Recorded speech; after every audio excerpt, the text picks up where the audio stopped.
On se dit tous comment on va faire pour lancer un business qui va te rapporter de l'argent pendant que tu dors. Mais quel business va te rapporter des hasanats pendant que tu es mort?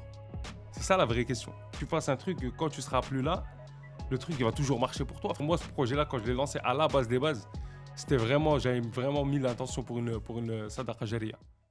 Bonjour à tous, bienvenue dans ce nouvel épisode du podcast Éthique, le 20e, 21e, j'ai arrêté de compter au bout d'un moment. Aujourd'hui, vous savez, le podcast, c'est toujours la même thématique. On invite des entrepreneurs, parfois des salariés aussi, en tout cas des gens qui ont des choses intéressantes à partager, que ce soit au niveau du parcours de vie ou des valeurs aussi qu'ils mettent dans leur business. Et aujourd'hui, mon invité, Brahim Bourkia, qui est déjà, je pense, connu de pas mal d'entre vous par rapport à tout ce qu'il a pu faire. Je pense au burger suspendu notamment. Comment ça va, Brahim? Ça va et toi, Djilali? Bien. Merci beaucoup pour l'invitation. Merci à toi. On est là dans les studios Podblend. Tu as fait un petit peu de route pour venir spécifiquement pour être là C'est dans ça. le podcast. Donc, merci beaucoup, Brahim. Tu sais comment c'est ici, un podcast éthique, c'est échange libre, tranquille. Ok. Entre nous, il n'y a pas de... J'ai aucune question préparée. Je ne sais même pas de quoi on va parler. Et c'est ça qui est bien, la spontanéité. Super. En deux mots, Brahim, t'es qui et tu fais quoi? Je m'appelle Bourkia Brahim, originaire de Mantes-la-Jolie. Et pour l'instant, je travaille dans la restauration. C'est-à-dire Tout dans la simple. restauration. Je gère le resto de mon père. Moi, j'avais le mien, D'accord, que j'ai revendu en 2023. d'accord. Et maintenant, je travaille chez mon père en parallèle, on lance l'application Suspendol. Ok, on va en reparler. Et où le resto du... On peut faire un peu de pub pour le resto du Avec papa? plaisir, à Mantes-la-Jolie.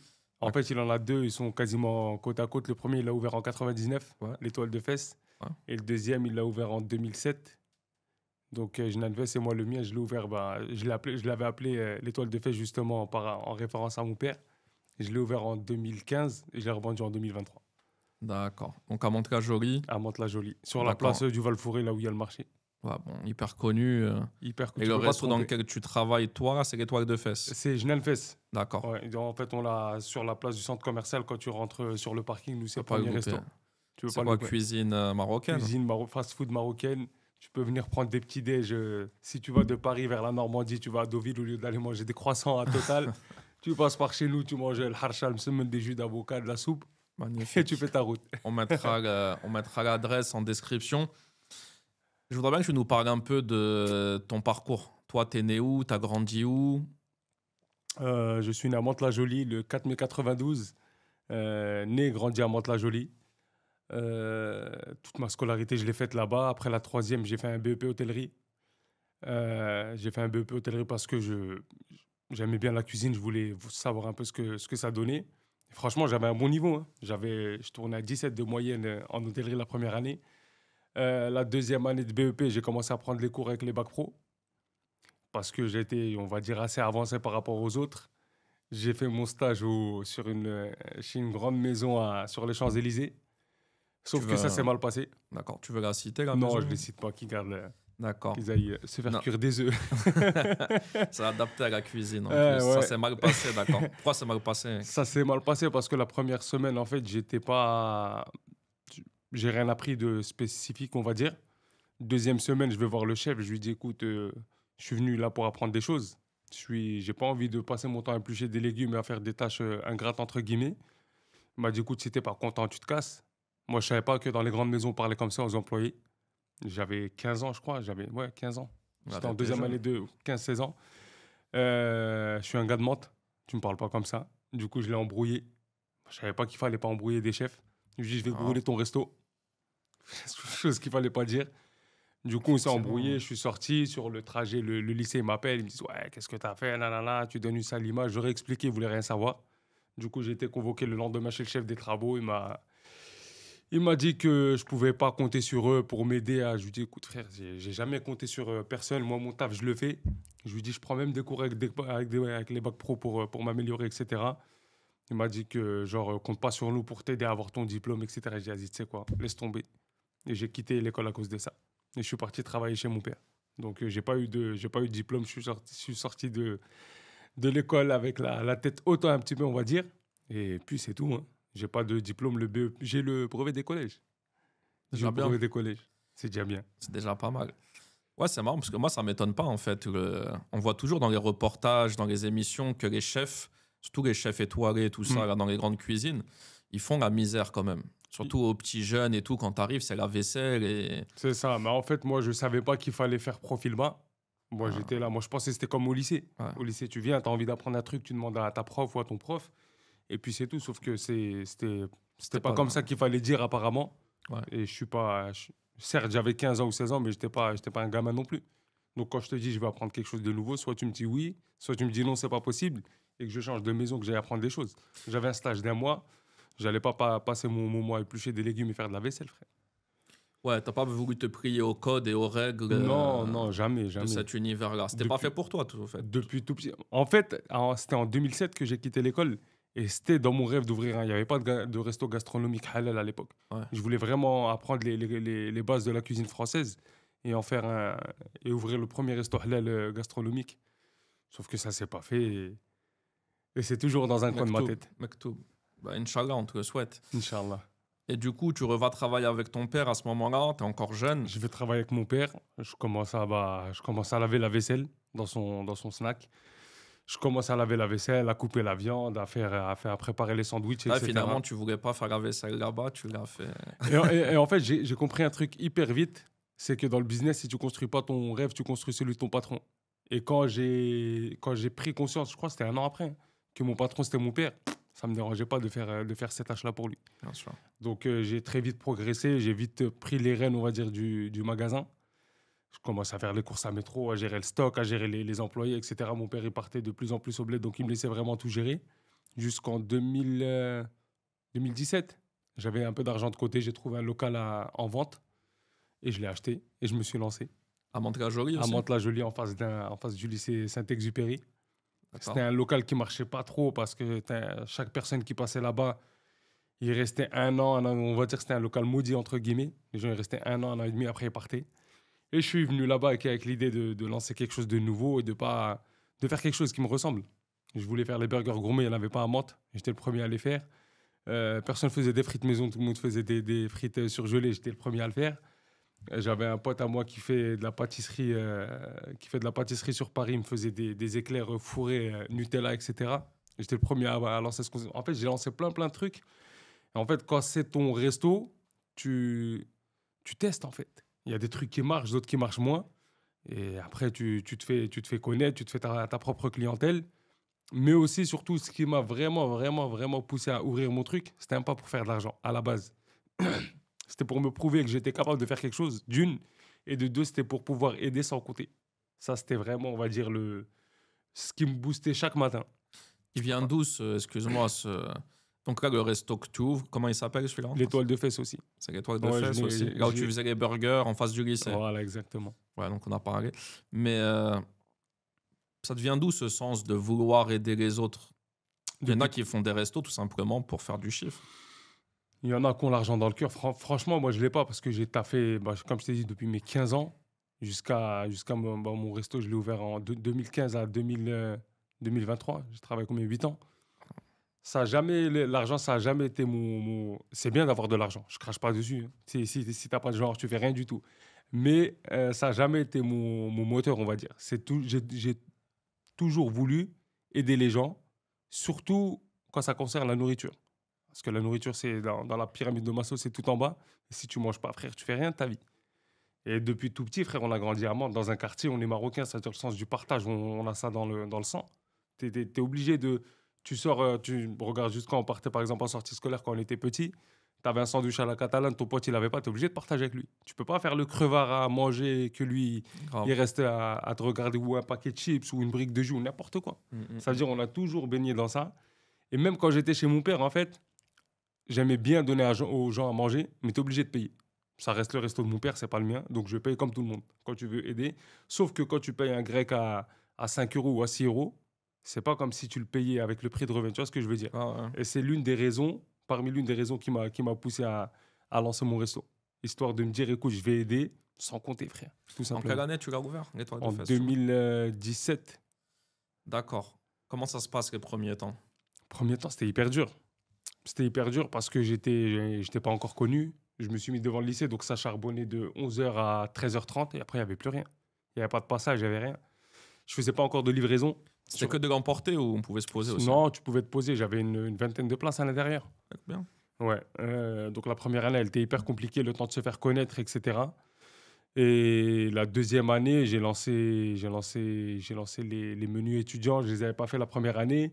J'ai lancé la livraison aussi. En livraison sur Just Eat et Uber Eats. Il n'y avait pas encore McDo, c'était avant le Covid. Ouais. Voilà, il n'y avait pas toutes les grosses chaînes, donc j'étais quasiment toujours premier, hein, sans faire de pub. J'étais entre 4,9 et 5 sur 5 en note sur Uber Parce et que Just Eat. Ouais, des bons burgers aussi, je j'a- pense. bon burger, c'était le service, il était bien. Quand tu le commandais en livraison ou à emporter, c'était bien soigné, c'était bien. Je faisais mon taf, tout simplement. T'étais combien? Vous étiez On combien à est- bosser là-bas? On était trois. Il y avait moi, il y Oh, avait un commis qui faisait la plonge, etc. Et j'avais un cuistot avec moi. pour t'aider. Ouais. D'accord. Donc, on faisait le taf. Et aussi, le mot d'ordre qu'on avait, c'était que s'il manque 1,50 € à qui que ce soit, tu lui donnes, frère. Tu poses pas de questions. Si à la fin de la journée, je sais qu'il manque 50 € dans la caisse, tu me dis, écoute, on a passé 10 mecs qui avaient pas 5 € et puis c'est tout, frère. J'avais une confiance aveugle en mes gars, même si à la fin, ça s'est mal passé. Mais franchement, quand tu fais un truc, tu le fais pour Dieu, frère. Et c'est tout. Tu le fais pour Dieu, tu te casses même pas la tête, tu te poses même pas de questions. Faut pas non plus être naïf à 1000%, mais faut garder un peu de naïveté quand même. Faut pas être sur ses gardes tout le temps, se méfier de tout le monde, mettre des caméras, mettre des trucs, c'est fatigant. Ah, c'est fatigant. Tu deviens un fric, t'es plus un C'est fat- responsable de restaurant. C'est fatigant, donc tu te poses pas vraiment de questions. Il faut en poser, des fois, il faut poser les règles, etc. Mais il faut laisser couler. Il y a eu des moments où ça a bien marché vraiment pour toi avec ce restaurant? La deuxième année, ça a très bien marché. La deuxième année, en fait, le premier gars qui était avec moi, truc de ouf, le premier gars qui était avec moi la première année, on s'est pris un peu la tête. Du coup, il est parti. En fait, il avait sa femme dans le nord, donc il partait le week-end, il revenait le lundi. Moi, le week-end, je taffais tout seul. Et bref, on s'est pris la tête juste avant qu'il parte le week-end. Il devait revenir lundi, il n'est pas venu. Donc lundi, mardi, il donne pas de nouvelles. Je l'appelle, silence radio. Mercredi, j'appelle un gars, je lui dis, écoute, viens travailler demain, etc. Jeudi, hein, c'était le jour de la rentrée. Jeudi, le mec, il vient, je lui dis, ouais, donne-moi tes papiers, comme ça, je te fais ta déclaration. Il me dit, ouais, je l'ai pas, il habitait au Muro. Il m'a dit, elle est chez moi au Muro, etc. Je lui dis, vas-y, tranquille, il n'y a pas mort d'homme. Ramène-la à moi demain, je te fais ta déclaration. Il est rentré travailler à 10h30, je crois. 11h30, on a eu un contrôle. Aïe, aïe, aïe. Travail dissimulé, je leur ai expliqué la situation, ils ne voulaient rien savoir. Tout était carré sauf le mec. J'aurais dit, regardez, le gars qui était avec moi, il a encore déclaré ça. Je l'ai même pas. Il voulait rien savoir. Du coup, ils m'ont mis une amende de 12 000, 13 000 euros, je crois. Waouh. Ouais, pour travail dissimulé, parce qu'ils calculent l'ancienneté de la société, plus ce que tu dois payer en charge d'URSSAF. Ils te le majorent à je sais pas combien. Bref, Vraiment, c'est tombé le mauvais jour. Frère, je leur ai dit, vous voulez rien savoir. Ils m'ont dit, ouais, vous dites toujours. Ah, bien vous, sûr. vous Ouais. dites tout ça, etc. J'ai Ils essayé pensent, de prouver ma bonne foi, ils voulaient rien savoir. J'ai laissé tomber, frère. Ils m'ont fait un échéancier sur 6 mois, je devais payer sur 6 mois. Et puis c'est D'accord. tout, frère. Ok, mais après ça, du coup. Et après, alhamdoulilah, ça a bien marché. Ça a très très bien marché jusqu'au Covid. Ah, le Covid, il a tué des restaurants. Ouais, jusqu'au Covid. Et même avant le Covid, moi, j'avais commencé comment dirais-je, mes actions. On avait un groupe WhatsApp avec toutes les associations à Mantes. Et je leur ai dit une fois par mois, je prends une asso. Au lieu de faire votre maraude habituelle avec de la soupe, du riz, de la salade, etc., moi, je fais des burgers, vous allez les distribuer. Ça a commencé comme ça. Ça a commencé comme ça. Le réveillon avant le Covid, j'ai fait ramener les SDF, je crois qu'il y en avait une trentaine, hein. Les SDF de tout le monde, ils sont venus dans mon resto. J'ai dit aux assos de les ramener vers 22h. On a passé la soirée ensemble. Mon pote qui faisait des pâtisseries m'a ramené des pâtisseries. Je leur ai fait, moi, des burgers. On a ramené des chips, on a mis de la musique. Et ils étaient trop contents, frère. Ils étaient trop, trop contents. C'était un truc de J'imagine. ouf. Ah, forcément. Hein. C'était un truc de ouf. C'était une belle soirée. C'est vraiment là le déclic où je me suis dit, ils sont en galère, Msaken. Et des fois, frère, je sais pas, moi, je suis contre l'idée de donner de l'argent à la personne. Mais il suffit que tu passes un peu de temps avec elle et ça la fait kiffer. Du temps, Ça de l'a- la nourriture. Ça l'a fait kiffer parce que j'ai vendu mon restaurant en décembre 2023. Et je crois au mois de octobre, hein, septembre ou octobre 2023. Il y a un mec qui est venu manger. Et au moment de payer, il me dit, il me dit ouais, est-ce que tu te souviens de moi? Je lui dis non. Il me dit, ouais, à l'époque, j'étais SDF, tout ça, tu nous as ramené dans ton resto, tout ça. Il m'a dit, là, je le suis plus, je me suis marié, tout ça. Waouh. Mais il m'a dit, ce que tu as fait pour nous cette soirée-là, il m'a dit, je l'oublierai jamais. Il m'a dit, grâce à toi, j'essaie d'aider un maximum de gens.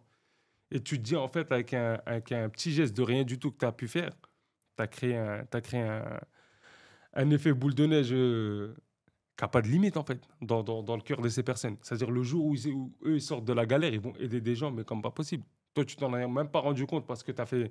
Ah, t'as perdu combien? 100 euros, 200 euros dans une soirée? C'est rien du tout, frère. Tu les refais en 2 heures le lendemain. Mais, mais t'as fait kiffer des gens, frère, et T'as ça n'a laissé pas de une prix. trace, ouais, t'as laissé une trace dans leur esprit. Et même dans mon esprit à moi. Pas que Ça hein. fait du bien à toi aussi. De fou malade, frère. Un moment que tu partages et De que fou. Quand ils sont partis, frère, quand le restaurant il s'est vidé, et j'étais trop heureux, frère. tu t'es dit j'ai fait quelque chose. Mais bien sûr. En fait, c'était un truc que j'avais jamais fait. En fait, quand je faisais les burgers et je donnais aux assos, ils allaient distribuer. Moi, je savais pas comment ça se passait. Je n'étais pas au contact de ces personnes-là. Mais je me suis dit, t'es fou, il faut que je reproduise cet effet que ça m'a fait ce soir. Et c'est pour ça qu'après, après ce soir-là, je me suis dit que je devais le faire de plus en plus souvent. Le burger suspendu, ça vient d'où le nom? Ça vient d'où? Ça vient du café suspendu en Italie. Ouais. Ça vient du café suspendu. J'avais vu ça dans des reportages dans plein d'endroits différents. J'étais aussi parti en Italie juste avant le Covid. Ouais. Ça s'appelle Sospeso.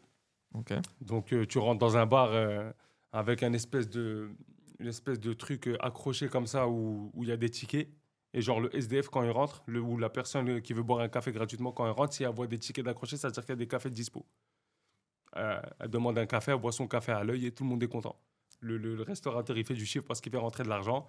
La personne qui a bu un café, elle va faire kiffer quelqu'un dans le besoin. Et le mec qui est dans le besoin, bah, il va boire un café gratuit. Donc c'est des gens qui payent pour d'autres. Voilà, tu viens boire un café, t'en payes 2. T'en bois un, t'en laisses un. Tu laisses un ticket. Ou 10, ou autant que tu veux, frère. Et toi, tu as appliqué ça avec des sandwichs, Avec des des menus. burgers. Bah, vu que je faisais des burgers, Ouais. je l'ai fait avec des burgers. Et en fait, bah, après le Covid, il y avait eu une vague d'étudiants qui arrivaient jusqu'au suicide. Ça avait fait une des infos, etc. Je m'en rappelle. Voilà, c'était hyper compliqué. Et j'ai mis un message. Je n'étais pas connu sur les réseaux, frère. Quand je te dis, je n'étais pas connu. Personne ne me connaissait. Sur LinkedIn, je crois, j'avais 10 relations. Je me rappelle, j'avais ma petite sœur, elle cherchait un stage ou une alternance. J'avais mis une demande. Personne ne m'avait calculé. Personne. Sur Twitter, j'avais Ouais, peut-être 5 pas abonnés ou là. Et je mets un message tout bidon. Je dis, écoutez, les gars, si vous êtes étudiants, vous pensez au suicide parce que vous n'avez pas à manger, faites pas les cons, frère. Venez au resto, on vous donne à manger gratuitement. Restez pas dans votre coin avec vos idées noires. Comment je vais financer ça? Soit avec les gens qui veulent payer des burgers suspendus, soit t'inquiète pas, frère. Juste viens, nous on te donne à manger. C'est à manger. C'est pas un truc de ouf. C'est pas je vais vous distribuer des iPhones ou comme les influenceurs à Instagram. Moi, je vais te donner à manger. Tu vas repartir avec le. Si tu viens me voir, en fait, les gens me disaient, ouais, mais ça se trouve, lui, il est pas dans le besoin ou quoi. Si une personne, elle vient te voir pour manger gratuit, ça veut dire qu'elle est dans le besoin, frère. 9 fois sur 10 en tout cas. Si elle n'est pas dans le besoin financier, elle est dans le besoin moral. Si elle est dans le besoin. Elle a un besoin quelque part. Peut-être ça se trouve, le mec, il a 10 balles, mais il veut acheter un cadeau à sa mère ou à sa mère, j'en sais rien, frère. Il se dit, si j'économise mon plat du midi, bah, avec les 10 balles, je vais faire quelque chose d'utile pour moi. Et là, au moment où tu lances ça, donc sur les réseaux, ça buzz. En fait, je l'ai lancé en partenariat avec une association locale. Et il l'avait fait aussi avec plusieurs restos. Mais j'étais, on va dire, le seul vraiment qui avait gardé le.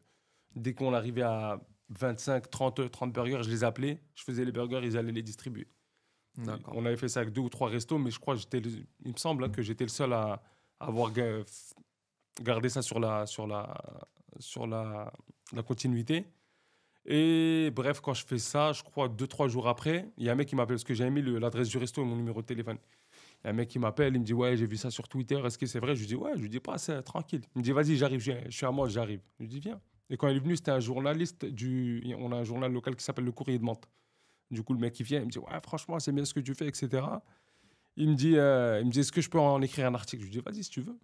Du coup, il fait un article. Le soir même, il me dit, ah, trop bien l'article, tout ça. Toute la rédaction est contente. On le publie demain.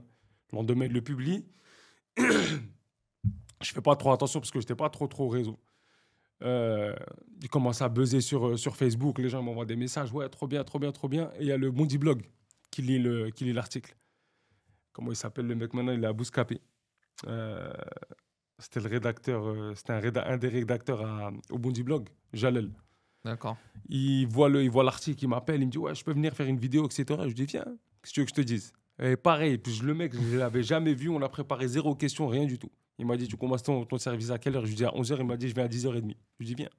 Il vient, il met le micro, tout ça, il me dit écoute, je vais te poser des questions, juste travaille. Comme ça. Il me dit vas-y. Et du coup, je fais mon truc, etc. Il filme les étudiants. Moi, j'avais du taf, ça veut dire que j'étais pas. Il me Ouais, posait ouais, des ouais. questions, je répondais sur le tas. Il rentre le soir, il m'envoie un message, il me dit la vidéo, elle claque, demain, je la publie. Le lendemain, il la publie. Moi, je suis dans mon service à 11h, je vois mon téléphone, il sonne, il sonne, il sonne. De ouf. Je dis, il se passe quoi là? J'ai mis mon téléphone en silencieux, j'ai pas calculé. Je finis mon service, j'ouvre, je vois des notifications de ouf. Wesh, j'ai rien compris. Je vois des gens, ils m'appellent, tout le monde. Le patron de Nawals, il m'appelle, des mecs, des grosses marques, tout le monde m'appelle. Je dis, c'est quoi ça? Je rentre sur Twitter, tout le monde m'envoie des messages. Quand je te dis tout le monde, que des journalistes, que des personnalités, que des trucs de ouf. Je dis, ouais, il se passe quoi, frère? Engouement médiatique. De fou. La vidéo, je crois, elle a fait 2 millions de vues en 48 heures. C'est quelle année ça? 2021? C'était en 2021, c'était en février, je crois, 2021. Début du Covid. Ouais. C'était après, un peu après, c'était quand le Covid? Ça a commencé vraiment en février-mars 2021. On a commencé à voir les conséquences. Hein. Bref, je me rappelle, mais en tout cas, Début 2021, ouais. c'était en février 2021. Du coup, il y a un engouement médiatique de ouf. Ça tout le grimpe monde. jusqu'où au niveau des médias? Jusqu'à le plus gros.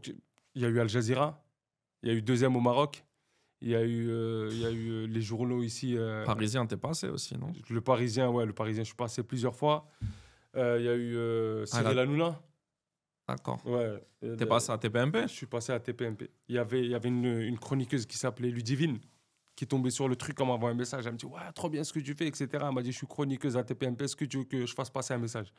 Je lui ai dit, écoute, si tu veux que je fasse passer un message, invite-moi là-bas et je vais y aller. Et du coup, elle me dit, bah vas-y, regarde ce soir, on va parler de toi. Et le soir même, il parle. Et je me rappelle, c'était Castaldi qui faisait l'émission. Il a dit, écoute, on va l'inviter, etc. Du coup, le lendemain, il m'appelle. Et je crois lundi ou mardi, je suis parti chez eux. Et pareil, quand je suis passé, ça a relancé C'est toute la machine. une question que je me suis toujours posée.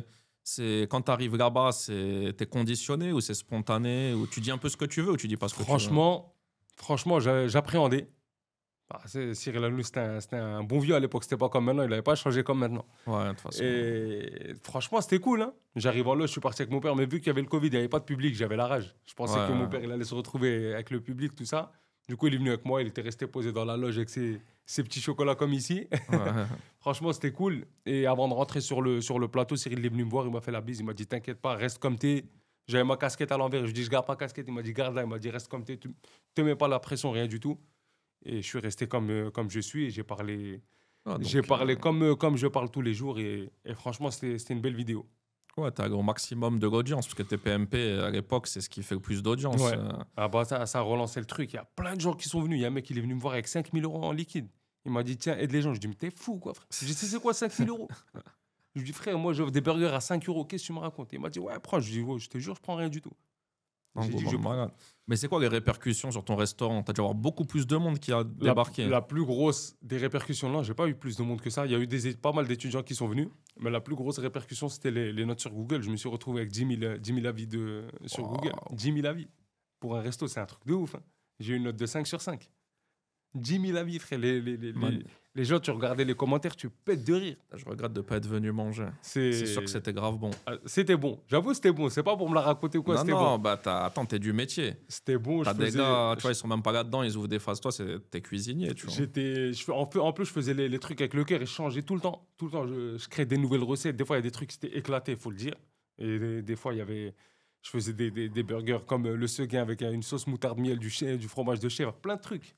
À chaque fois, j'inventais un burger. Et franchement, ça marchait à chaque fois. Vu que j'avais une petite communauté qui me suivait sur Snapchat, dès que je mettais un truc, je te jure, le jour même, je vendais 10-15 burgers facile. Je le mettais le matin, je disais les En gars, fait, aujourd'hui, avec la notoriété que t'as eue et le buzz que t'as eu, comment ça se fait qu'aujourd'hui ça marche plus, que tu t'es arrêté? Il s'est passé quoi?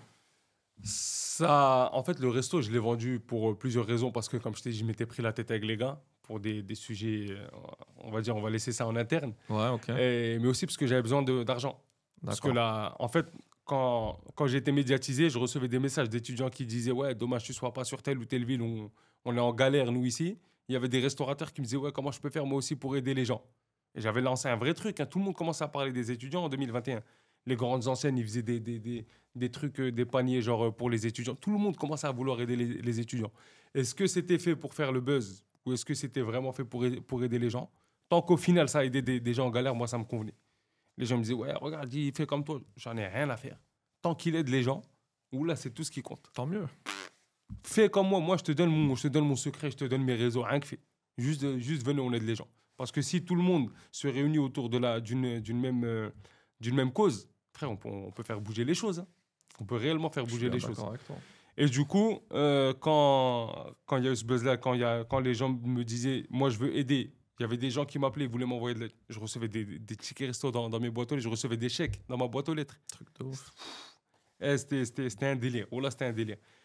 Je me suis dit, et après le Covid, il y a eu l'histoire des QR codes. Et je me suis dit, avec ce QR code, comment moi je peux faire pour donner accès à mon système à plein de gens à travers la France. Parce qu'il y a des gens en galère partout, il y a des restaurateurs partout, il y a des gens qui veulent donner qui sont partout. Mm. Donc je me suis inscrit dans un... je me rappelle, il y avait une fille qui s'appelait Sana, elle m'a envoyé un message, elle m'a dit, et j'ai reçu plein de collaborations. Mes frères, mais quand je t'ai vu que j'étais pas dans les réseaux, je me méfiais de tout le monde. C'est-à-dire, je me dis, j'ai pas envie qu'on gratte quelque chose sur moi, j'ai pas envie de gratter sur le dos des gens. Ouais. Moi, je fais mon truc dans mon coin, j'ai rien demandé à personne. Ils sont venus vers moi, ils m'ont donné la pub qu'il fallait, alhamdoulilah, mais ça m'intéressait pas d'être toujours sur le devant de la scène. C'était pas... Ce que moi je voulais, c'était ramener des gens en galère. Je les fais kiffer pendant une demi-heure, 1 heure, 2 heures. Après, tout le monde part et tout le monde est content. C'est ce Donc, qui... attends, je vais revenir à un truc. Donc voilà, des désaccords avec tes collaborateurs. Vous êtes plus sur la même longueur d'onde sans aller dans le détail. Toi, tu as besoin de vendre le restaurant. Ouais. Pourquoi t'es pas resté? T'as pas racheté leur part ou je sais pas ou pourquoi t'avais besoin de cette somme? Tu voulais faire quoi? Non, c'était pas une question de racheter de part. J'étais le seul patron. Eux, T'étais c'était tout seul patron, ouais. eux, c'était des employés. Mais en fait, comme je t'expliquais, quand il y a eu l'histoire du QR code, on a décidé avec la fille Sana d'en faire une application. Donc, on a créé la première application, le burger suspendu. On l'a fait développer en no-code. C'était pas une vraie application que Ah tu ouais. retrouves sur le Play Store, c'était du no-code. Et ça nous a coûté, je crois, 15 000, 18 000 balles. Quand même. Pour faire l'application, on a mis de l'argent. Il y avait 2 mecs avec nous. Il y avait moi, Sana, il y avait 2 gars avec nous. On a mis de l'argent. À la base, on voulait faire ça en mode entreprise. Genre, quand toi, tu payes un menu suspendu, nous, on prend une commission au restaurateur. Lui, il fait de l'argent. L'étudiant, il mange gratuitement. Et tout le monde est content. Comme l'histoire du café suspendu. Tout le monde est content. Sauf que, on a créé l'application. On a enregistré 30 restos un peu partout en Île-de-France et en France. On avait un resto à Lyon, un à Orléans, un à Bordeaux, un à Marseille. Et les autres, ils étaient en Île-de-France. On avait intégré 2 ou 3 restos de Chicken Street. Ouais. J'étais parti au salon de la franchise. J'avais pas mal de contacts là-bas, etc. Franchement, c'était un bon début. Et en 6 mois, on a suspendu 500 menus, je crois. On Quand a eu même, 500 ouais. menus qui ont été suspendus. Ça veut dire avec les associés, on s'est dit on va créer l'entreprise, etc. Sauf qu'à un moment donné, je me suis dit que on devait prendre 20%. Les commissions en général de Uber, etc., c'est entre 25 et 33%. Nous, on s'est dit on va prendre 20%. J'ai dit aux gars avec moi, je leur ai dit que ça m'intéressait plus de prendre de part. À la base, moi, ça, si je l'ai fait, le burger suspendu, en fait, comment ça se passe? Tu arrives au resto, tu scannais le QR code, tu passes ta commande normale et tu scannes le QR code. En attendant ta commande, tu suspends autant de menus que tu veux.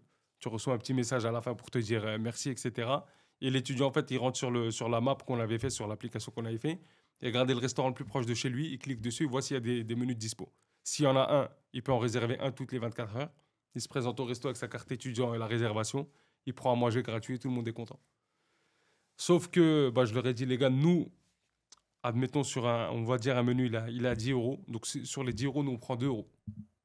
Si on en fait 100 dans la journée, ça veut dire on prend 200 euros par jour. Et les 200 euros, c'est un manque à gagner pour les étudiants en galère. J'aurais dit, moi, ça ne m'intéresse plus de continuer comme ça. Ils m'ont dit, ah, mais t'es fou, c'est un bon business model, etc. C'était un bon business model. C'était un truc de ouf. Toutes les personnes à qui je le racontais, ils me disaient, mais tu vas faire des millions, nanana, ton entreprise, elle va valoir je ne sais pas combien dans quelques années. Et j'ai dit, laisse tomber, ça ne m'intéresse plus. Donc je leur ai dit, maintenant, c'est comme vous voulez. Soit je rachète vos parts, je continue à faire ce que je fais, soit je vous laisse tout, me rachetez rien du tout, je vous laisse tout, et faites ce que vous voulez avec. Ils m'ont dit, ouais, non, ça ne nous intéresse pas. Genre, c'est toi la figure du burger suspendu. Si t'es plus dedans, nous, ça ne nous intéresse pas, etc. Du coup, je devais leur rendre, les rembourser, tout simplement. J'avais pas d'argent, on devait développer l'application. C'est l'une des raisons qui m'a poussé qui m'a poussé à vendre le resto. D'accord, parce que l'application, tu l'as lancée, tu avais encore le resto. Je l'avais encore, ouais. Je l'ai lancé à cheval. Ça veut dire quand je l'ai lancé, bah, on avait besoin d'argent. On avait besoin d'argent. Moi, j'avais pas forcément d'économie. Moi, comme je t'ai dit, le resto, je l'ai pas fait pour faire de l'oseille. J'avais pas forcément d'économie, donc ils m'ont avancé. Et après, au final, bah, je devais les rembourser. Et le seul moyen d'avoir de l'argent rapidement, bah, c'était pas de vendre plus de burgers, hein. On se fait taper par l'URSSAF, on se fait taper par tout le monde. Ah, on connaît ça. Il y a pas forcément. Tu te faisais pas beaucoup d'argent, mais alhamdoulilah, on arrivait à en vivre. Dieu merci. Donc T'as poussé la moralité loin, hein, quand même.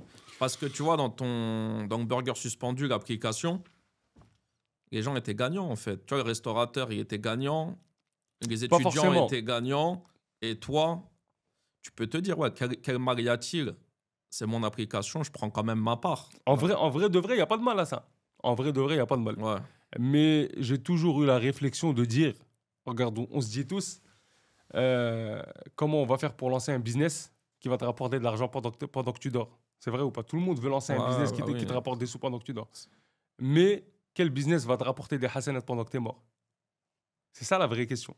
C'est la sadaqa jariya, c'est pas juste de faire un puits ou de tac. Il faut que tu fasses un truc que quand tu seras plus là, le truc il va toujours marcher pour toi, frère. Et on est en galère de hasanat, de fou malade, on est en galère d'oser, on est en galère de hasanat. C'est vrai, ouais. Ça veut dire, moi, ce projet-là, quand je l'ai lancé à la base des bases, j'avais vraiment mis l'intention pour une sadaqa jariya. Je me suis dit, Coluche, il est mort il y a je sais pas combien d'années. Les gens ils mangent toujours grâce à lui, grâce au Resto du Cœur, hein. Ouais. Certes, il a lancé le truc. Maintenant, je sais pas si c'est rentable ou pas, si c'est en mode d'entreprise ou pas. Mais il y a toujours des gens, je vois toujours des gens en galère aller au Resto du Cœur. Quand tu entends une personne en galère, elle n'a pas à manger, on lui dit va au Resto du Cœur. C'est le premier réflexe. Donc tu te dis, ce mec-là, Coluche, combien de hasanat il va prendre grâce à ces gens-là? Est-ce qu'il était musulman ou pas? J'en sais rien. Mais Je sais pas. Dieu laisse tomber personne, frère. Mais en tout Ouais. cas, il a fait un vrai truc. Et je me dis, si moi j'arrive à faire une application où les gens ils viennent manger tout en gardant leur dignité, parce que c'est pas tu viens quémander, hein. Si tu viens vraiment avec. C'est comme si tu as fait un click and collect. Tu viens avec une réservation, les gens autour, personne sait que tu es en galère. Tu dis bonjour, j'ai une réservation, tu montes ton truc du burger suspendu avec ta pièce d'identité, tu récupères ton menu et tu es content, frère. Bien que ton business model, il était halal et c'était bien ce que tu faisais, toi, tu voulais encore aller plus loin. Je voulais vraiment que ça rapporte de l'oseille avec les pubs, avec les trucs, c'est pas un souci. Mais que nous, on prenne de l'argent sur. Toi, comme je t'ai dit, toi, tu payes 10 euros. Même si le mec, il va récupérer un menu à 10 euros. Je sais pas. Il y avait un truc qui me laissait pas Ouais. tranquille. Pour toi, tu devais pas manger 2 Je devais euros pas manger. Bah, les dans la associés, transaction. ils étaient pas d'accord parce qu'ils m'ont dit, ouais, au début, t'étais OK avec cette idée. J'ai dit, ouais, j'étais OK, y a pas de Tu as souci avec changé ça. d'avis. J'ai changé d'avis. Et plus ça allait, moins j'étais à l'aise avec ça. Donc, je me suis dit à un moment donné, ça y est, frère. Soit je continue, soit vous continuez. Mais en tout cas, moi, je vais pas continuer à faire ça. Et est-ce que ça a été une erreur ou pas, Allahu alam. Bon, en tout cas, j'essaie personnellement toujours, quand je fais quelque chose, de le faire vis-à-vis de Dieu. Et vis-à-vis de moi avec Dieu, frère, surtout. Parce que l'argent, ça va 2 minutes, hein. Wallah, l'argent, ça va. Il y a des mecs qui sont Ouais, dosés, frère. Ils font n'importe quoi avec. c'est vrai, l'argent, ça peut t'amener à faire n'importe quoi, c'est un risque, etc. De toute façon, c'est Dieu qui donne. C'est Donc, Dieu qui donne. T'as beau. Ce qui s'est passé devait se passer, comme nous, voilà, nous on sait que c'est Dieu qui donne. T'as des regrets quand même sur toute cette aventure. Franchement, non. Parce que ça m'a fait connaître plein de gens. J'ai bu des cafés avec des gens extraordinaires. J'ai rencontré des gens extraordinaires. C'était un truc de ouf. Et bah, par la suite, l'application, quand elle a craché, au moment où l'application elle a craché, on s'est séparé avec les associés. C'est-à-dire l'application, elle avait plein de bugs, etc. Mais elle fonctionnait plus comme au début. Donc on s'est dit, on va la mettre sur pause. Avec les associés, bah, je devais récupérer des sous pour les rembourser, chose que j'ai faite. Et j'ai créé mon association en août, août 2024. Ouais, août 2024, je crois. Ou août 2023, je sais plus. Astaghfirullah, j'ai perdu la boule. Il y Août a 2 ans. 2024. Ouais, ouais. Août 2024, j'ai créé l'association. Je l'ai créée, je mets un message sur LinkedIn, je dis ouais les gars, je cherche un développeur pour m'aider à débloquer mon application en no-code, etc. Je reçois plein de messages, etc. Un mec qui m'envoie un message, il me dit ouais, j'ai mon associé, il a une boîte de développement d'applications. Il a fait SNCF Connect, il a fait Ouais. de belles applications. Du coup, il met en contact avec lui. Le mec, je vais dans ses bureaux à Paris, on discute, etc. Il me dit, écoute, ton projet, j'y crois à fond. Il m'a dit, moi, ce que je te propose, c'est de te développer ton application. On refait une nouvelle application, mais une vraie application. C'est un truc qui vaut entre 80 et 120 000 euros. Ah ouais. Ouais, c'est un truc qui prend, on va dire, 8 mois à développer. Il te faut 4 développeurs ou là, 5 développeurs dessus, un chef de projet, un Android, un Apple, Ouais, un gros un truc, designer. quoi. Ouais. Il m'a dit, voilà ce que ça va coûter. Je lui dis, frère, t'es gentil, mais j'ai pas d'oseille, hein. Crois pas, je suis passé à la télé, je suis pété de thunes, je suis en galère. Souvent, on Il m'a imagine ça. il m'a dit non, il m'a dit, toi, tu m'as dit combien ça va te coûter, combien ça va coûter, pas combien ça va te coûter. Je lui dis, dans ce cas-là, combien ça va me coûter? Il m'a dit rien. Il m'a dit, nous, on va le développer, on va le faire rentrer avec le projet en cours, et tu n'auras rien à payer. Après, quand on te livre l'application, si tu veux prendre un abonnement pour À maintenir. voilà, la maintenance, etc., Ouais. je dis, vas-y, frère. Je dis, bismillah. Et du coup, ils ont commencé. Et à partir de là, en fait, juste après son rendez-vous, je suis parti dans un salon, un espèce de salon avec un mec qui a, comment ça s'appelle déjà? Un truc de la franchise, un salon de la franchise. D'accord. Il m'invite, etc. Il me présente à des gens. Et il y a un mec qui a une franchise de bar à salade à Paris. Il me dit, ouais, il me dit, moi, je veux bien mettre ton burger suspendu chez moi. Il m'a dit, moi, je ne vends pas de burger. Ça fait pitié de mettre un burger sur un. Alors que moi, je vends que de la salade. Je dis, j'avoue, tu as raison. Il m'a dit, essaye de trouver un nom, etc. Je dis, vas-y, on va y réfléchir. Du coup, le lendemain, j'en parle à. Les deux mecs qui étaient avec nous dans la société, je les ai payés, ils sont sortis. Ouais. La fille aussi, elle a récupéré son argent, mais elle m'a dit, moi, je te rejoins dans l'assaut. D'accord. Elle m'a dit, moi, je continue à travailler avec toi, fils Billah, il n'y a pas de galère. Du coup, je lui parle de la réunion, etc. Elle me dit vas-y, tu penses quoi, à quoi comme nom? On essaie de trouver des trucs à droite, à gauche. Je lui dis, il faut qu'on trouve un truc. Alors, on ne sait pas ce que nous réserve l'avenir, mais un truc qui sonne aussi bien en français qu'en anglais. Peut-être demain, on va aller en Angleterre, on va aller dans un pays anglophone. Il faut que les gens, quand ils entendent le nom, faut que ça résonne dans la tête. Elle me dit, vas-y, et bref, on réfléchit, on trouve plein de noms, etc. Il y a le nom de Suspendol qui ressort. Suspendol, c'est tu suspends la dalle en français et tu suspends tout en anglais. Et je lui dis ça, elle me dit, ah ouais, trop bien, Pas mal, vas-y. pas mal. Ouais. Ouais. Et du coup, on garde ce nom-là, on en parle aux développeurs, ils nous disent, ouais, beau nom, etc. Et du coup, on part sur cette base-là. Et je leur dis aussi, les gars, j'ai remarqué un truc, c'est que les étudiants, ils n'ont pas forcément envie d'aller récupérer un menu tout fait. Peut-être ils ont à manger, peut-être ils ont besoin d'autre chose. Du coup, on décide de créer 5 pôles dans l'application. La dernière version qu'ils nous ont livrée, les développeurs, sinon je t'aurais montré.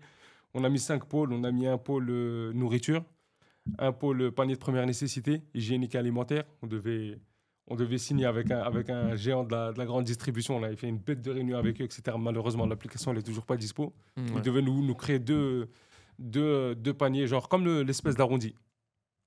Ils devaient nous faire la pub sur leur resto, dans leur magasin, dans le 93, etc. Ils devaient Ouais. nous donner toute la Seine-Saint-Denis. Ils devaient nous créer des paniers à moins de 5 euros avec hygiénique et alimentaire. Et là, l'application, ça y est, elle est en prod, elle tourne. Non, pas Elle est encore. pas Elle est encore. elle est en cours de développement. En cours de développement. Là, C'est prévu pour quand? Quand est-ce que nous, on pourra l'avoir? Elle était prévue pour juillet, frère. Elle était D'accord. prévue pour Bon, juillet. avec Après, ils nous ont classique. dit août. Après, ils nous ont dit septembre. Après, ils nous ont dit octobre. Là, le mec il nous a dit c'est une galère de ouf. Je suis chef de projet informatique C'est aussi. une galère Ça finit jamais à l'heure. C'est une galère de ouf. Ça C'est, finit jamais et nous, en ça temps, nous là. retarde.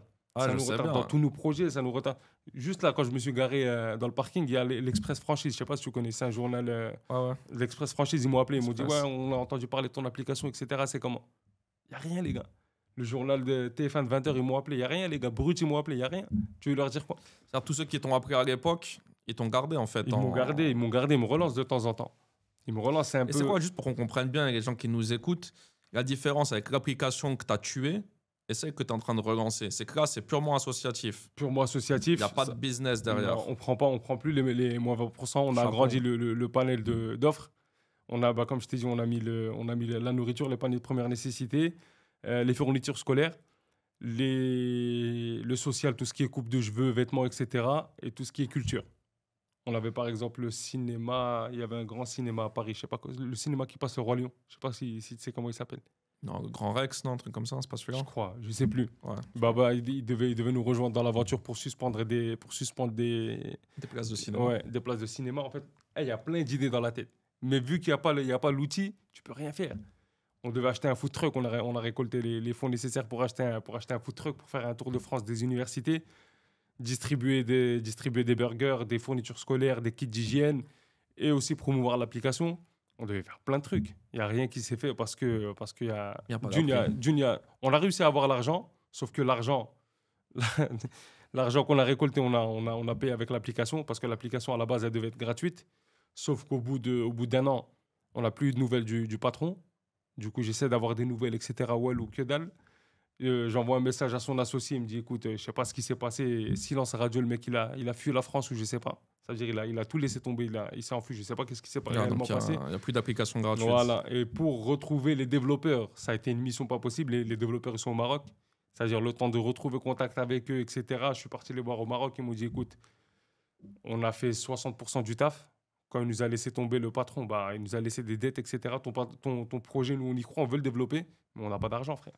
Là, on développe les projets qui nous font rentrer des sous pour rembourser nos dettes. Et après, on verra ce que ça va donner. Et je lui dis, là, il reste combien à payer? Il m'a dit 20 000 balles, c'est ce qui est resté sur le compte de l'assaut.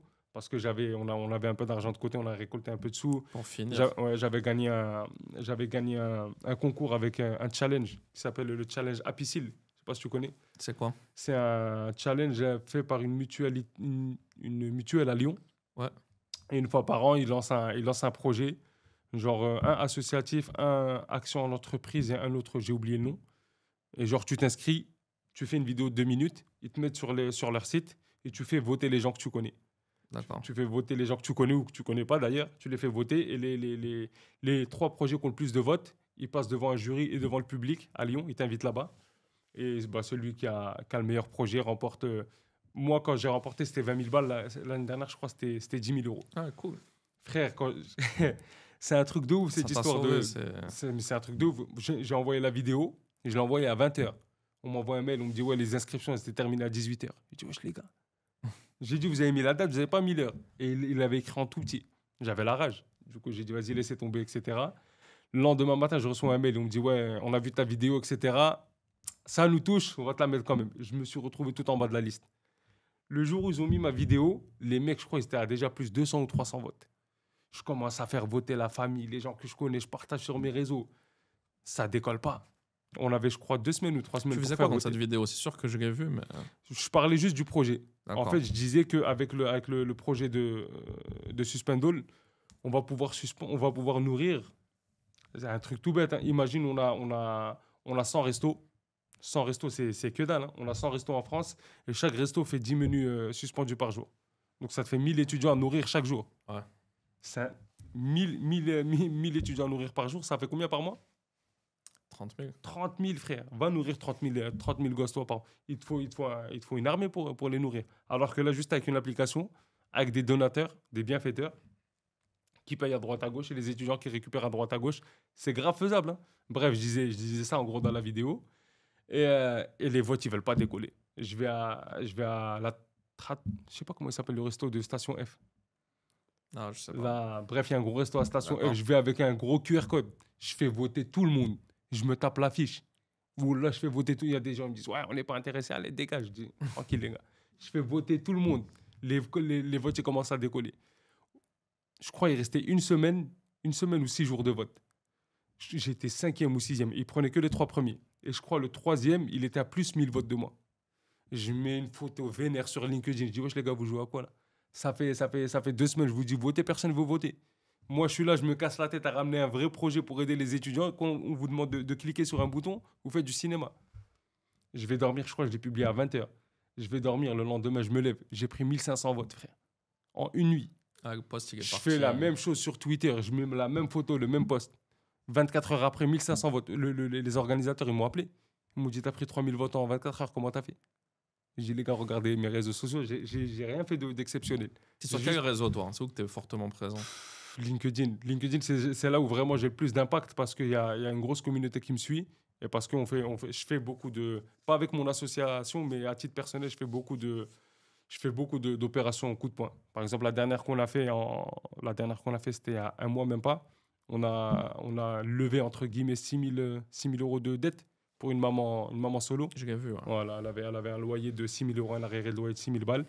On les a récoltés en 3 jours. Et je fais plein de petites opérations comme ça. C'est quoi ton... Donc aujourd'hui, on a compris, tu te retravailles dans le restaurant de ton père. Ouais, Tu es sur le projet associatif, l'application, on espère, elle va bientôt sortir. j'espère aussi. Ça, c'est quoi ton rêve, toi?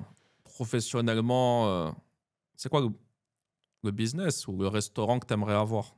Franchement, tant que c'est un resto, je vais pas te mentir, moi, je sais pas coder, je sais pas faire des trucs de ouf. Je suis un être humain normal, mais je sais que je me débrouille bien en restauration. Tant que c'est un resto qui respecte mon éthique, mes valeurs, c'est pas un truc où je vais engraisser les gens, où je vais faire n'importe quoi, où je vais vendre.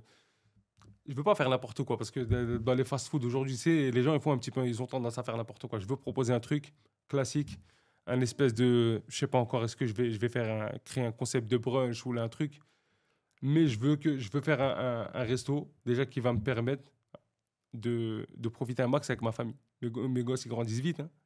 Déjà, quand j'avais le premier resto, je travaillais pas le dimanche. Et les gens, ils comprenaient pas. Ils me disaient, ouais, mais le dimanche, c'est là où on travaille pas, on a envie de venir chez toi. Regarde, bien en semaine. Et je fermais à 21h. Et les gens, en été, 21h, c'est là où ils ont envie de manger, c'est là où les matchs commencent, c'est là où plein de choses commencent, en fait. Ouais. Et en fait, j'étais intransigeant avec ça parce que comment dirais-je, j'étais contre l'idée que mon business prenne le dessus sur ma famille. Même si, c'est l'une des raisons aussi qui m'a pas laissé faire beaucoup d'argent parce que aux heures de pointe où il fallait faire de l'argent, j'étais pas là. C'était, je devais passer du temps en famille. C'est, Beaucoup de moralité hein, dans tout ça, des bonnes valeurs. Tu es empreinte dans le thème de l'éthique. Donc, ouais, un restaurant, finalement, peu importe le type de nourriture, tant que c'est moral, tant que c'est éthique, tant que c'est de c'est la ça. bonne nourriture, accessible. Si ma question me revient, moi, je mange beaucoup de fast-food. Donc, voilà, on se comprend. Tu vois. Franchement, justifié ou pas le prix des kebabs qui est passé à 10 euros aujourd'hui avec la boisson? Ou Juste, on est en train de nous la faire un peu à l'envers? non, non, non, non, pas du tout. Les prix, ils ont plus qu'explosé depuis la soi-disant guerre en Ukraine. Un truc tout bête, la viande hachée, elle était à 5,50. Elle est passée à 11-12 euros. Ah ouais. Ouais, le poulet, il était à 3,50, il est passé à 7 euros. Le carton de frites surgelé, il était à 8 euros, il est passé à 11 euros. Tout a pris un coup, hein. C'est L'huile, vrai. tout a pris un coup. Les loyers, on va dire, ils sont restés les mêmes. Les charges sociales, elles sont restées les mêmes. Mais la matière première, elle a pris 30-40%. C'est Après, vrai. le restaurateur, ce qui prend aussi beaucoup d'argent, c'est la main-d'œuvre. C'est-à-dire, il y a de plus en plus de monde à l'époque, tu pouvais travailler pour 5-6 euros de l'heure. Maintenant, on va faire travailler des mecs à 5-6 euros de l'heure, ça n'existe plus. Le Non. mec, le mec, même sans compétence, il va te demander 9 balles de l'heure. Donc, c'est un Et tu peu. vois, ce qui est. On dit que c'est dur, et je sais pas toi si tu as ce ressenti. On dit que c'est dur pour les gens financièrement, la vie elle est devenue chère. Moi, je me rappelle à mon. T'as quel âge, toi, Brahim? 33 ans. D'accord, moi j'ai 38 ans. Et moi, quand j'étais jeune, on mangeait pas dehors. C'était rare, c'était rare. On n'avait pas les moyens. Et c'était les parents, ils nous disaient toujours, mais pourquoi tu vas manger dehors des merguez? On fait C'est les vrai. merguez à la maison. Tu vois, on mangeait pas dehors. Et moi, aujourd'hui, je vois les jeunes, ils sont tout le temps dehors.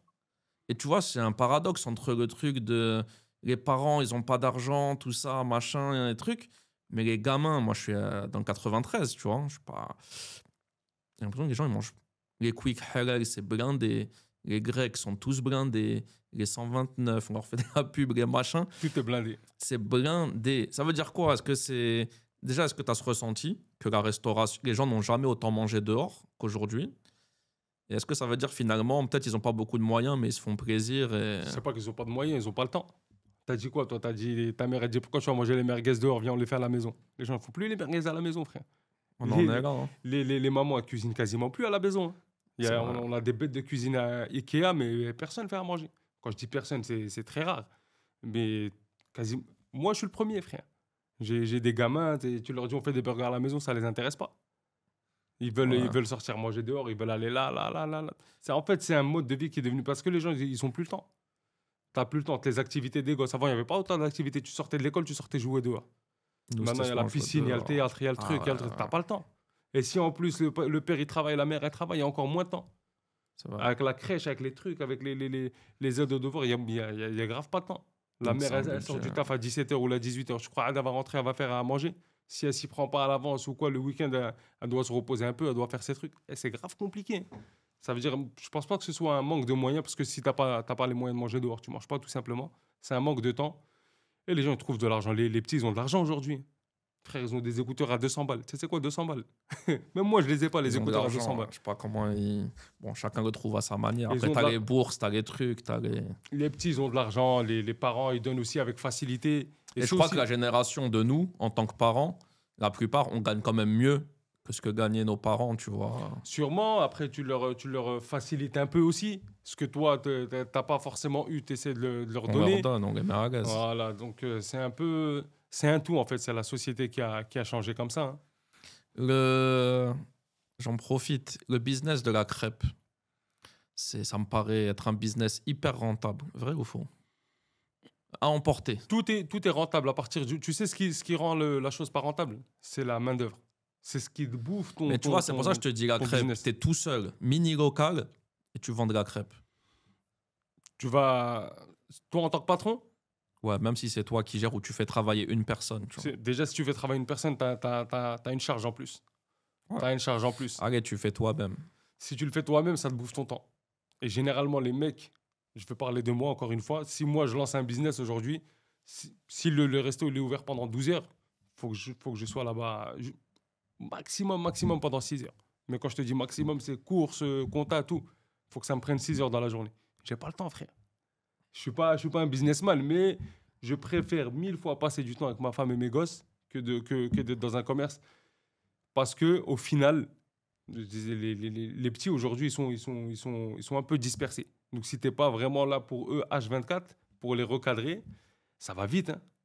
Ça va vite. Et c'est pas avec ton argent que tu vas récolter dans ton business que tu vas les remettre dans le droit chemin. Toi, t'habites toujours à Mantes-la-Jolie. Toujours. J'habite pas au Val-Fouré, j'habite un peu... Un quartier encore ou maison c'est pas... Non, je quartier. suis en quartier, mais c'est un quartier tranquille. C'est plus tranquille. Ouais, c'est un quartier tranquille. Quand on peut... Mais faut être là pour les gosses. Tu les mets dans une école privée. Faut les déposer le matin, faut aller les récupérer. Tu passes du temps avec eux, tu fais les activités avec, tu fais plein de choses avec eux. Ça grandit trop vite. Tu les as mis en école privée, non? Ouais. Dis-nous, ils ont quel âge? La grande, elle a 9 ans et le petit, il a 6 ans. Ouais, bah, là, Et moi, j'ai eu un resto pendant 5 ans. Tout le monde, même quand j'ai vendu mon resto, tout le monde m'a dit ouais, t'as pas investi, t'as pas acheté. Ça m'intéresse pas, frère. J'ai investi dans mes gosses. Est-ce que ça va payer ou pas, Allahu alam. Mais je leur donne une bonne éducation et j'essaie de faire le meilleur de moi-même. Même si demain je pars, si demain tu pars, admettons, la mort elle arrive trop vite, surtout là, ces derniers temps avec les maladies, avec le Covid, avec le truc, j'ai perdu grave des potes de mon âge. Hein. Mon âge un peu plus âgé, un peu moins âgé, j'en ai perdu beaucoup. Alhamdoulilah. Que ce soit d'une maladie, que ce soit d'un accident, que ce soit n'importe quoi, la vie elle tient à rien du tout. C'est Dis-toi juste demain tu pars, qu'est-ce que tu laisses à tes gosses? Tu vas leur laisser de l'argent? Ils s'en foutent. Hein. Comment ils vont parler de toi si demain tu pars? Est-ce qu'il était présent pour nous? Est-ce qu'il faisait des choses pour nous? Est-ce qu'il était là?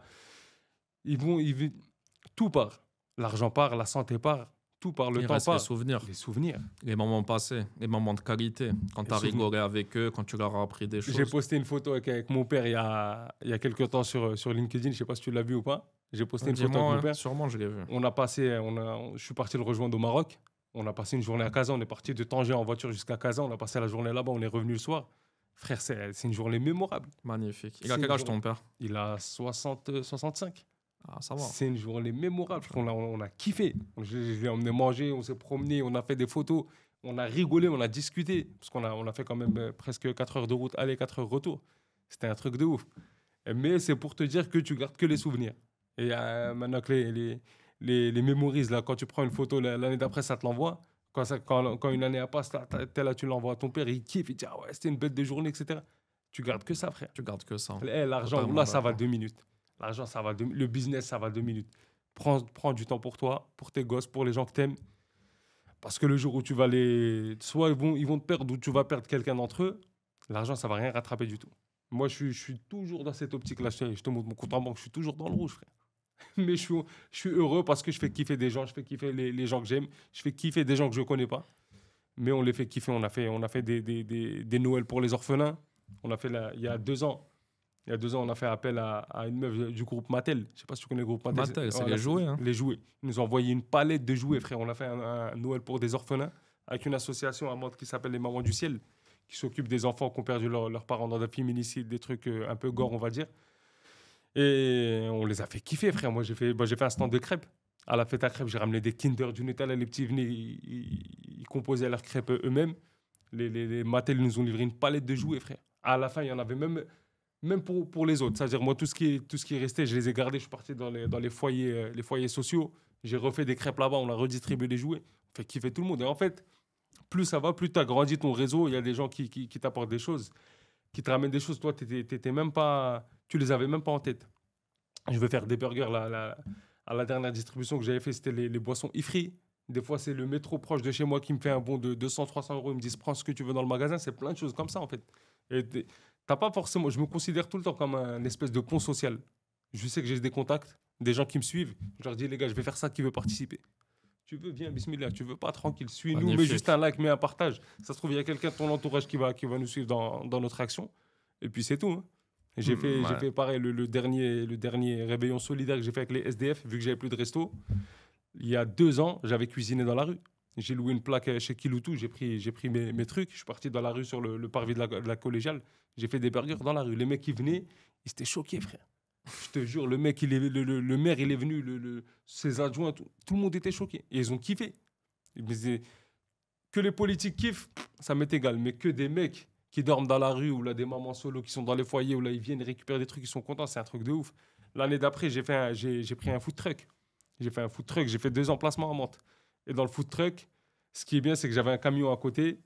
Et en fait, il y a plein de gens qui te rejoignent à chaque fois. Il y a un mec qui faisait des croquettes pour les animaux. Il nous a donné des croquettes. C'est-à-dire les SDF, ils venaient avec leur chien, ils prenaient de la nourriture pour lui et pour son animal. Ils étaient contents, frère. Tu sais, c'est quoi? Ouais. Parce qu'eux, ils n'ont pas de famille. Leur famille, c'est leurs animaux de compagnie. Leurs animaux, et quand tu es là, tu lui donnes, tu lui dis, écoute, j'ai pensé à toi et à ton chien. Le mec, il est heureux, frère. Je te jure qu'ils me voient aujourd'hui, ils me reconnaissent. Moi, ce que je retiens, parce que là, on arrive à la fin de l'épisode, tu as vraiment dédié ton parcours et ta vie à aider les autres. Et ça se voit que tu vas continuer. Donc J'espère, déjà, Inch'Allah. Inch'Allah, félicitations pour ça. Merci. Et on a bien vu dans l'épisode qu'en faisant et en aidant, moi je l'ai déjà dit sur LinkedIn aussi, c'est la zéquette, comme on dit chez nous, sous toutes ses formes, elle appauvrit pas, elle enrichit. Et tu es rentré dans un mood où en faisant ça, tu l'as dit, bah, les gens ils sont avec toi, ils te suivent, ils te donnent. Et je crois que c'est plus ce que tu as dit, le temps en famille, tout ça. Ouais, moi je pense que tu as totalement raison dans la façon dont tu mènes ta vie. Et je te souhaite pas de rester dans le rouge. Ah, frère, j'espère, Tout le temps. Inch'Allah, j'espère. Je souhaite de passer dans le vert quand même et qu'il n'y a pas de mal hein, à être un peu à l'aise financièrement Ouais, et tout en continuant à faire ce que tu fais. Mais tu es dans le bon sens. Je te laisse le mot de la fin. Inch'Allah, merci beaucoup pour l'invitation, ce fut un plaisir. C'est à toi Je d'être t'ai pas venu. laissé beaucoup parler, C'est pas le but, moi. Je suis déjà passé. mais franchement, merci à Pod Blend Ouais, pas de Pod blend, Blend le studio qui pour nous l'accueil, reçoit. pour le café, pour les petites friandises. On les remercie. Et puis, franchement, faites du bien autour de vous, frère. c'est ça. Tout le monde peut faire du bien à son échelle. Tout le monde. C'est juste qu'on n'y pense pas forcément. Mais tu peux faire le bien autour de toi, que ce soit avec un sourire, que ce soit en payant un café à un mec, que ce soit en faisant plein de petits gestes au quotidien. Je te jure que ça change. Mais mes enfants, quand ils étaient à l'école, le matin, ils leur disaient comment vous allez faire pour remplir votre seau de bonheur. On a tous un seau, il faut le remplir à la fin de la journée, il faut qu'il soit rempli de bonheur. Comment tu vas faire? Remplis-le en aidant les gens. Et je te jure que ça te fait kiffer. Et ça te change ton mindset. Et ça te donne, plus tu fais, plus tu as envie d'en faire. Et c'est comme ça, frère. Et ça fait du bien. Ça fait du bien. Merci beaucoup, Brahim. Merci à toi, Gilles. Merci à vous tous de nous avoir écoutés dans cet épisode du podcast éthique. Et je crois que vous l'avez compris, restez éthique et rendez-vous au prochain épisode.